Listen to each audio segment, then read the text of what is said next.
Sir Keir Starmer has launched a Downing Street reshuffle. It's a mini reshuffle, I think, very small.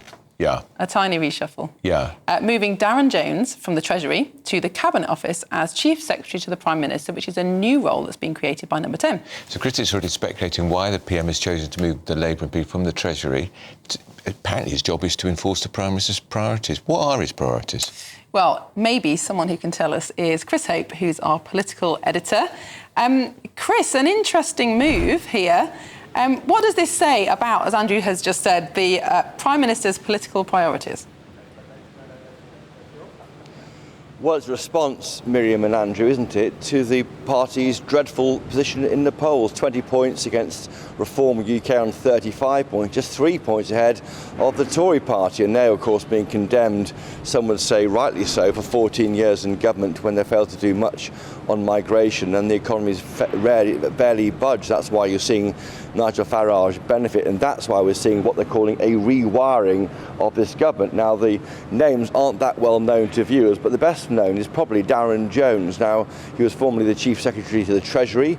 He was in the news a few months ago by saying he saw women and children on small boats arriving here. He then rode back from that position slightly, I think, later that day. That was a bit of a drama on the BBC Question Time. He's now the Chief Secretary to the Prime Minister. Now, the issue here, I think, is that sounds a bit like a Deputy Prime Minister, but of course that role is held by Angela Rayner. So how that relationship plays out is fascinating. This Chief Secretary of the PM role is a new job, a new cabinet job. It's going to be based in the Cabinet Office, working directly to the Prime Minister. Where does that leave Angela Rayner? That is a question unanswered at the moment. James Murray, he's bumped up one to be the Chief Secretary to the Treasury, and Dan Tomlinson, who is well known to viewers as like a red wall Labour MP, he becomes the number 4 in the Treasury, the Exchequer Secretary to the Treasury. Also, there's Baroness Shafiq. She's now also a minister and also the Chief Economic Advisor. And behind the scenes, a guy called Tim Allen, who Andrew will know well from the old days of the Blair government. He's back in as a senior role in communications to try and refocus this government. And they're saying to us in quite language which, you know, you might raise eyebrows about. They're saying this restructure marks a turbocharging of Keir Starmer's next phase of government. They say it's their next step in its Whitehall rewiring. Number 10 is evolving at the centre as a command and control function. Behind that black door, a command and control function. These new structures and a new minister will get an increasing government grip and focus on how Whitehall operates. And we go back, don't we, to that criticism by that guy again, Dominic Cummings, who was, of course, Chief Advisor to Boris Johnson. He said, this system around me is broken, this Whitehall system, where it looks here like the Labour government is now almost agreeing with that and wants to rewire it and make it better. Have you had a random call lately from a strange number, maybe trying to sell you something or even scam you? If so, your info could be out there. That's because of data brokers, shady companies that scrape the internet for your personal details and sell them to marketers or even scammers. These days, scammers can even use AI to mimic your friends' voices and trick you into sending money. It's not just annoying. Data brokers often target vulnerable people with high-interest loans or sketchy offers. But there is a solution. Incogni, the sponsor of this video.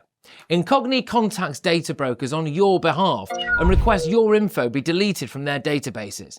And because your data can keep popping up, Incogni keeps sending removal requests to make sure it stays gone. They've just launched a new unlimited plan with custom removals. If you find your info on a weird website, just send them the link and their privacy team will work to get it taken down. Getting started is easy. Hit the link in the description, create your account and let Incogni handle the rest. It's risk-free for 30 days and you'll get 60% off an annual plan with the code GBNews. Take back control of your data with Incogni.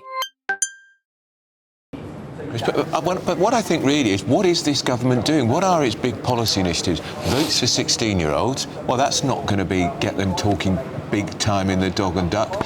What else are they doing? The economy is flatlining. There's no economic growth. We're going to have a budget in the autumn, which is going to be very, very unpopular. We're talking to Kemi Badenoch in a moment. Chris, she's going to warn that Labour are planning to put capital gains tax on house sales. So it wouldn't matter how they rewire the Downing Street machine. If they're not doing things which are popular and which the country needs, it's going to make no difference to their poll ratings. And that's right. I think those remarks by Darren Jones about playing down the issue of the small boats crisis will be a problem for him. I think you've got a guy there who's now going to deliver the PM's agenda across Whitehall and doesn't really say, by his own comments there, it's a big issue. We know how big that small boats crisis is. We're looking at probably 50,000 crossings this year, a record, 29,000 already crossed so far this year. Number 10 says they want to refocus on what they say are the country's priorities, Andrew, to answer your question.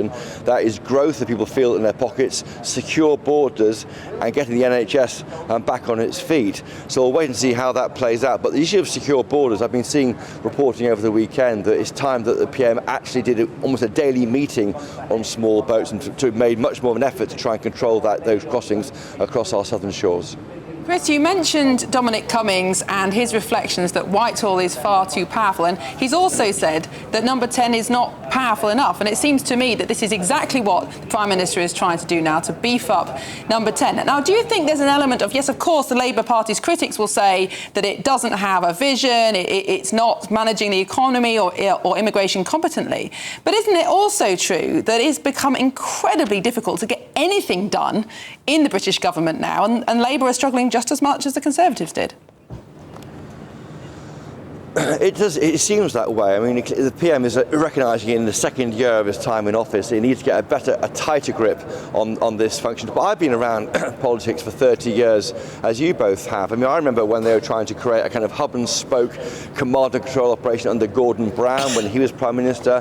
Before that, the policy unit was brought in by Tony Blair to increase that's a grip on government. There's that problem, I think, that it seems that Whitehall officials just go slow when they want to and speed up when they want to, and it's trying to make sure that you can force the system to do more and deliver on the priorities. And of course, the one at the moment right now is the issue of immigration, both legal and illegal migration, and also dealing with the NHS. And of course, we are focusing already, aren't we, about the issues of this budget, probably to be announced this week.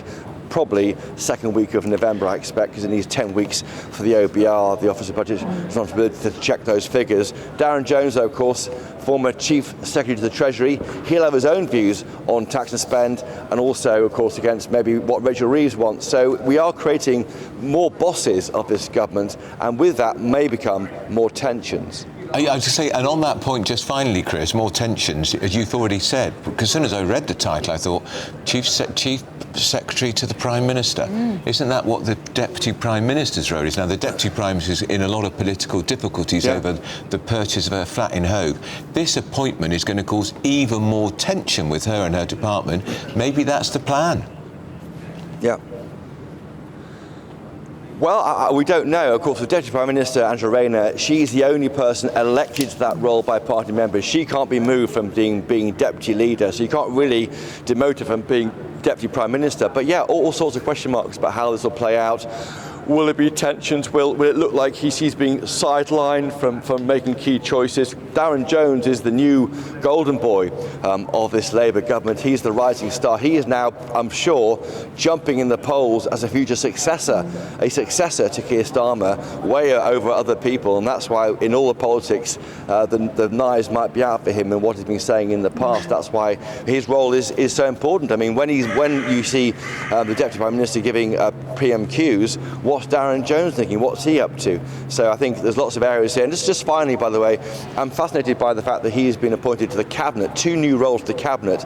Normally those roles in the Cabinet are limited by the Cabinet manual that we have that runs government in this country. I wonder if someone else has been bumped out of Cabinet to allow Darren Jones in there as Chief Secretary to the Prime Minister.